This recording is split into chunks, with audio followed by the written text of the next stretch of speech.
Where did you get it? Walmart.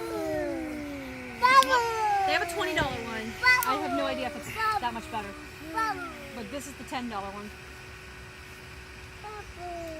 Party in the club. You want to sit in that seat? Yeah, this one is like, I can't remember, is this Bubble Tornado or Bubble, yeah.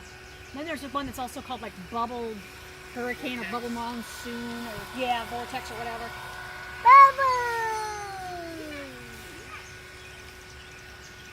Okay. It's a lot of bubbles. I know.